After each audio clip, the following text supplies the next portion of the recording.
Hello, Chunky. It's the voice of reason for a Tuesday morning live across the world. My name's Alex Belfield. Coming up in a moment, we'll bring you the news, unedited, no BS, not PC, and OFCOM free from alexbelfield.com. 40 minutes yesterday and today. We are rocking and rolling, just saying what we like. And it's amazing to be behind my own little Trump-sized wall where I can tell anybody who shouldn't be there, go and stick your head up your backside. Even victims who pay to sign in 4 times have been blocked. We have no shenanigans and nonsense. Talking of which, today I'm off down to Jim Davidson to do my first and probably only interview where I will slap it on the table and give my side of the story.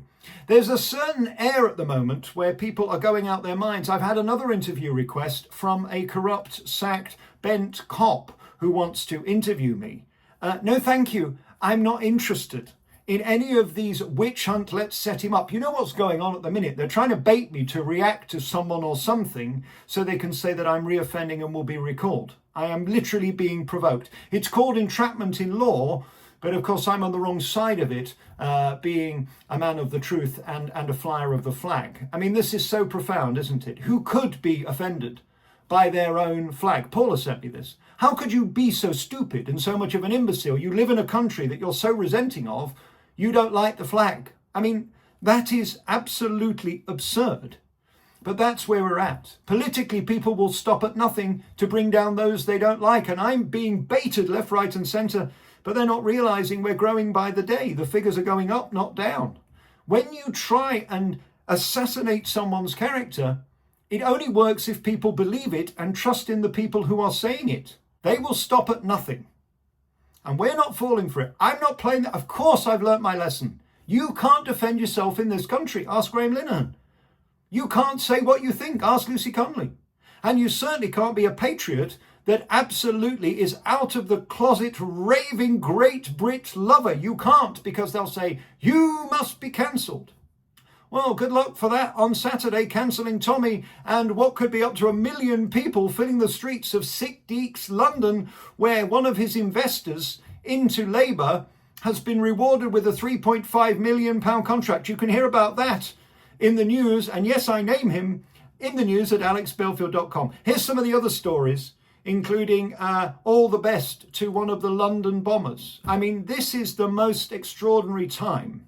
By the way, what's the difference between graffiti and artwork? It puts me in mind of the BBC, who say that their Eric Gill statue on the outside of Nonce Towers is art. And I say it's Nonce Towers because Eric Gill, who is the statue on the front, raped his 2 daughters and the family dog, and it remains there because they say it's art. So I say leave Banksy's art alone outside the Royal Courts of Justice. Anyway, it's only me ranting and raving. I love you, and there's nothing you can do about it. The books are available now. They're flying off the shelves. I'm off down south to see Jim. That will be on Ustream, and we will continue this free speech party. It doesn't matter what shit and lies they tell, because nobody's believing it. And no thank you, I'm not interested doing interviews with creepy liars who are former bent cops. No thank you. We have a big day of news for you today. Shamima, I don't know what her name is. Miss Mahood, she's put me in a very bad mood. She's vowing to suspend visas of countries that don't take back the travellers without anywhere to stay. This is most peculiar because it's another vow. I'm sick of promises and vows and maybes and it could be's and it might be, but it isn't. Well, it's not yet. There's a lot of hot air, isn't there, going around at the minute. You said you'd smash the gangs, Labour. You said you would stop them coming over, yet 1,097 arrived on Saturday alone. In what I believe is 17 dinghies, right? These aren't small boats. These are cruise ships, right? These are P&O ferries. These are not tiny little vessels. Just 17 brought 1,097, presumably nearly all men, because we have no evidence there are any women on there at all. So we said 1 in, 1 out. Have they gone yet? Could you let us know, please, Mr. Keir Karma Stomer? How many have gone out, please? I thought we were having 1 in, 1 out. In, out, shake it all about. You do the Keir Starmer and you turn around. That's what it's all about. They are not going anywhere. They're gonna live next to you. I don't want them in my community because they smell of poo, poo, poo. I don't know, that was a joke. It was the only thing I could think of that rhymed with you. Let's do a bit of Angela Rayner if we can. Claire Rayner, now apparently 17,000. That's the tip of the iceberg, by the way. Absolute tip of the iceberg. Have you seen the new play, by the way, with David Lammy? And look at it. It's going to be coming to the West End very, very soon. Rees-Mogg's daughter says she wants to get into politics and she's going to join Reform. So they're all having a great time.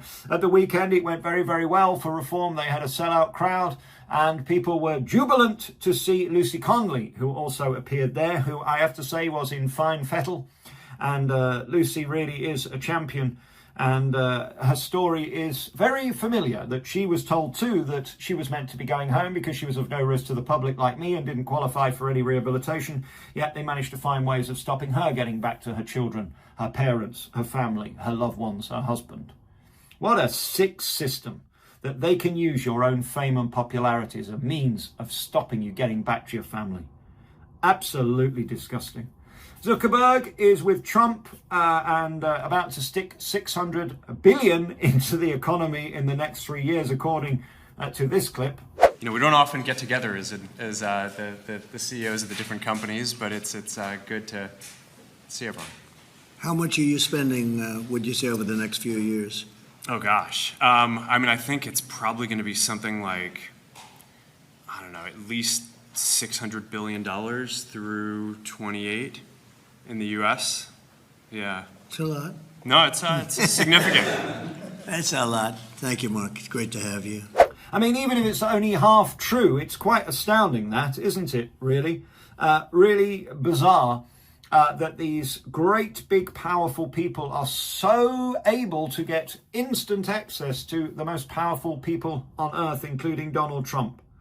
Talking of Trump, I just want to make it clear that it appears now that he, in fact, had really tried to help the victims of Epstein. I know the far-left radical mental people, the Nancy troll types, love to suggest that Trump was part of the conspiracy that went on at the Epstein Island. Well, it turns out he had previously tried to help, and that is undeniable.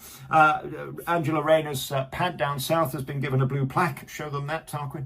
Show them that. But in America, we see that there's a young man who, well, is a little worse for wear. I would say, having been in prison with a lot of spice heads, that this man looks like he's one of those. He's a little inebriated. He may have sniffed the barman's apron, but he certainly ended up with something on the end of his nose. So in America, they're too off their tits to arrest you, but over here we're arresting preachers, and I keep seeing this, Christian preachers. Now I keep mentioning the absolute slaughter of Christians around the world that is not being reported. Hundreds and hundreds killed. Churches being burnt down in London, no reporting whatsoever, whereas it would be a massive story if it were either a mosque or a centre for another religion that isn't Christian. We somehow seem very embarrassed about the fact that we are a Christian country. In fact, we now have a new Home Secretary, Shamima Mahood, who's put me in a very bad mood because she says anybody who flies the flag, Tarquin, she says that they are EDL and not very nice people. Play the clip of our new Home Secretary. You know, the people that you see holding the English flag most of the time, down my neck of the woods, will be the EDL, and they are white and they are male and they're bad people, and they want to divide our communities from one another. Anyway, that's not why you called. So she's the lady who will be responsible for the police who are going out arresting preachers. Watch this. So, in essence, we've come here before, we've dealt with you before. Yeah. So what we're going to do is, as we have done in previous times, we're going to be issuing you Section 34 dismissal. You're going to issue me with Section 34, why? Why? Why? This isn't my equipment, it's none of it's mine. None of it's mine. You're going to seize the equipment. It was a strange day yesterday, and we were all on emergency alert at 3 o'clock, but as the BBC proved, even they, in cahoots with .gov, couldn't scare us. I've got no alerts, my phone's not vibrating. We're running late. And I'm not on either of my phones, there you go. I'm not getting it. Yes, the BBC have had a right weekend of it. Unfortunately, they're building BBC Television Centre, as it was, caught fire, which is now owned in part by BBC Studios, the private business of the BBC that generates over £1 billion with programmes that you now don't earn, like Strictly and The One Show, and anything else that's worth watching. It's fascinating to see the fire of course, ITV rent their studios now for things like Loose Women and Fake Lorraine, and this morning, the effort they're going to axe these programmes really is truly exceptional. We saw on Saturday night what they're putting on TV, talk about a load of old shite. This is, of course, your pointless celebrities, and we thought that was just basically Peter Andre and Katie Price, but sadly not. We now have drag queens, as I hear Scylla, Dale, and indeed Bruce turning in their graves. It's very easy to get cancelled. We see the BBC are bringing in a guy called Matt Tibet, and he's a Tibetan monk by the sounds of it, replacing Greg Wallace, who said some very, outrageous words, and he has been cancelled. We're not quite sure why, but nevertheless, he's gone. The BBC, once again, have a problem with the flag. Various bits and bobs that probably weren't intended for public domain, but it does show what they're really like and about. As you know, I've been FOIing, Freedom of Informationing, the BBC, which I'm legally entitled to, and they've said they're not going to send them to me because it's me, and they think they don't have to. Well, we'll see about that. Come.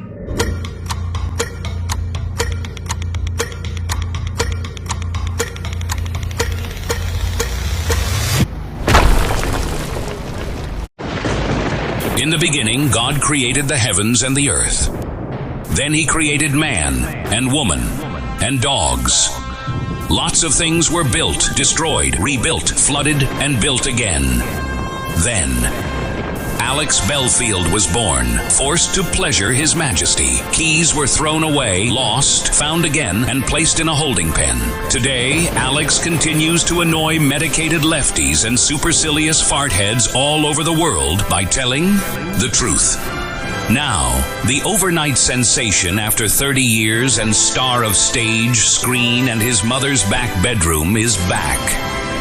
God's greatest gift to free speech, humanity, and the probation service complaints department is Alex Belfield, the voice of reason.